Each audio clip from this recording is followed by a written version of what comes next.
I've told you the story about how my maternal abuela first got me into picking and collecting. Now, I want to share a piece of history that belonged to my maternal abuelo, Don Federico Gerena from Naguabo, Puerto Rico. This was his fiambrera, Spanish for lunchbox or food container. In Puerto Rico, it was also called lonchera boricua.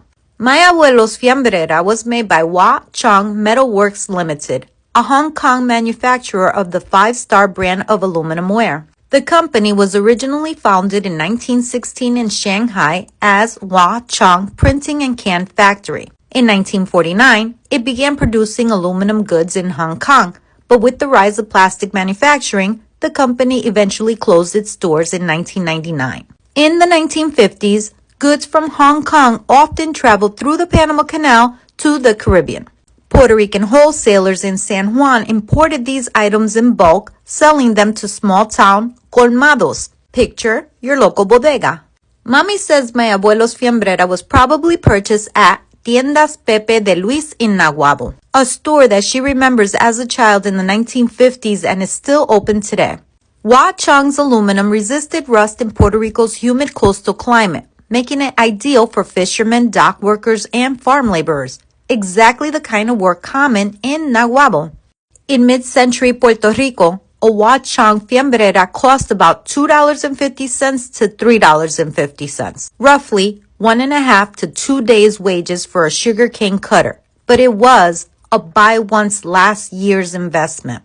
This Wah Chung 5-star fiambrera from the 1950s is a complete set with 2 stacked compartments, plate, a small dish cup, and the original handle clamp that kept everything secure for transport. Measuring 12 centimeters in diameter, it was the perfect personal-sized lunchbox. These metal containers kept food warm and lasted for years. According to Mami, my abuelo worked at la vaquería de Don Carlos de Navares in Naguabo, and he milked cows.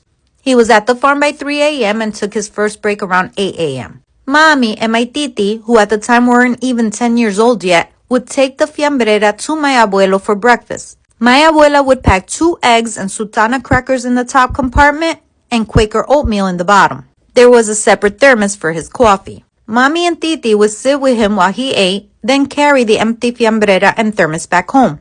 At noon, Abuelo would return home for lunch, sit in a chair outside the house to eat and relax, and then go back to the farm for his 3 p.m. shift. One morning while delivering breakfast, Mami and Titi were goofing around, walking backwards with their eyes closed while holding the fiambrera. Well, Mami says she slipped in a stream of water on the side of the road, fell, and spilled the food. They had to return home, and when they got there, Abuela, as Mami puts it, nos sonaron como pandereta. That might explain the dent right here.